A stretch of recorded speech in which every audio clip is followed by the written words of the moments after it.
Halo, jumpa lagi. Oke, di video ini kita akan belajar tema 6, subtema 3, muatan IPA. Materi yang kita pelajari adalah bahan konduktor dan isolator. Yuk, kita pelajari dengan baik. Semangat ya!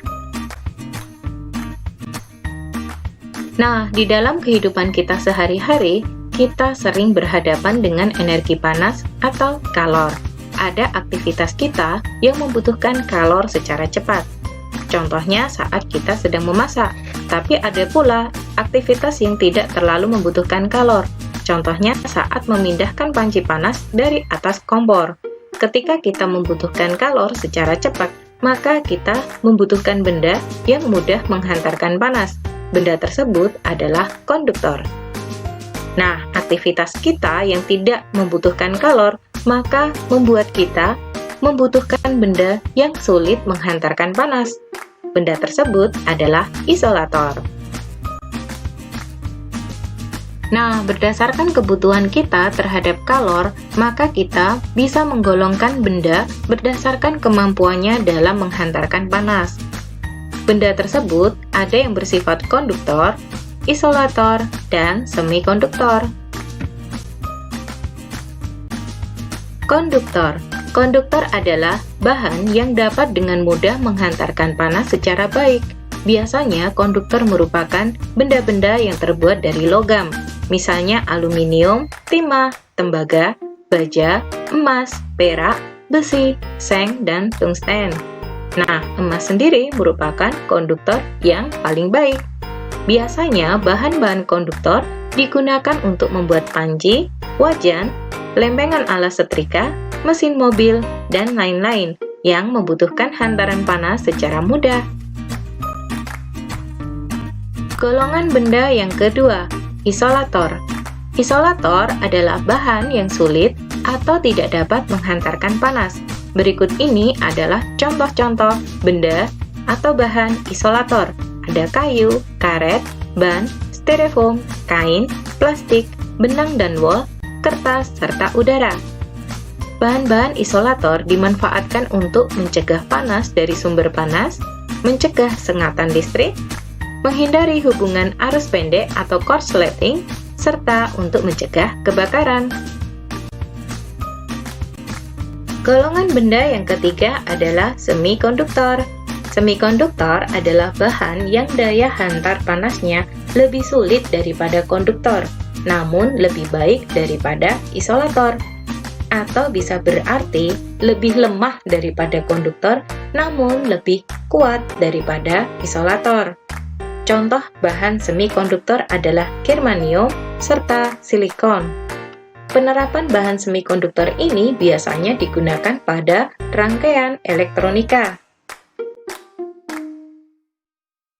Oke, lalu bagaimana ya penerapan penggunaan bahan konduktor dan isolator di sekitar kita melalui benda-benda yang sering kita gunakan? Saat udara dingin, kita membutuhkan selimut. Selimut akan memerangkap udara di sekitar tubuh kita agar badan kita tetap hangat. Udara yang diperangkap adalah isolator, sehingga udara tidak dapat menghantarkan panas tubuh berpindah keluar tubuh. Akibatnya, tubuh tetap terasa hangat. Pembuatan wajan dan panci memanfaatkan sifat konduktor dan isolator. Wajan dan panci terbuat dari bahan yang bersifat konduktor agar masakan lebih cepat matang.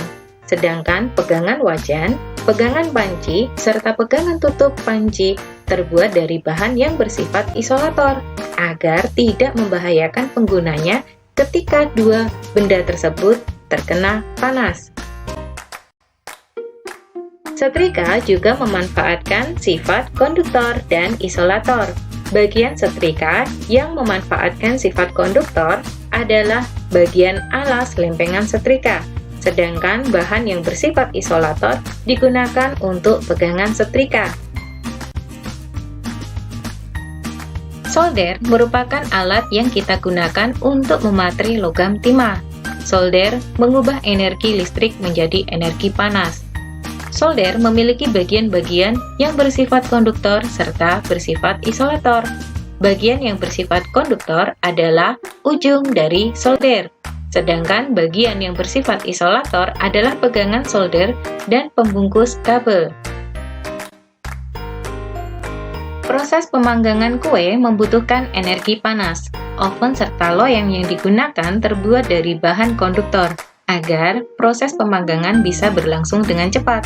Sedangkan sarung tangan yang digunakan untuk mengangkat loyang yang panas harus bersifat isolator, sehingga tangan kita tidak terluka karena panas dari loyang. Mesin mobil dan mesin sepeda motor terbuat dari bahan konduktor agar mudah menghantarkan panas. Akibatnya, mobil atau sepeda motor bergerak ketika dinyalakan. Nah, pernahkah kalian melihat benda tersebut atau bahkan menggunakannya? Betul, benda tersebut adalah termos. Termos kita gunakan untuk menyimpan air ataupun zat makanan lainnya agar zat makanan ataupun air tersebut memiliki suhu yang tetap.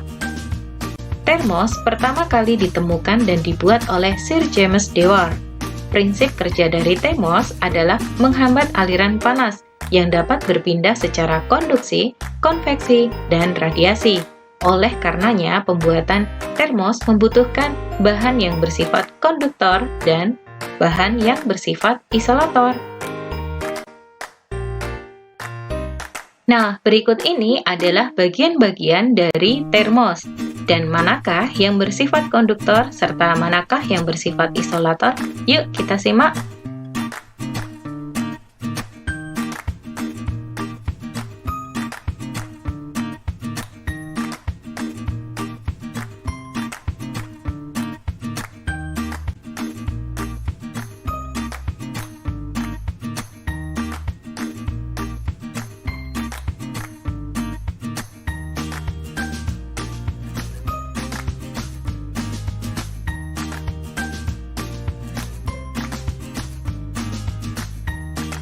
Nah, kita menemukan ada bagian konduktor dan ada pula bagian yang bersifat isolator.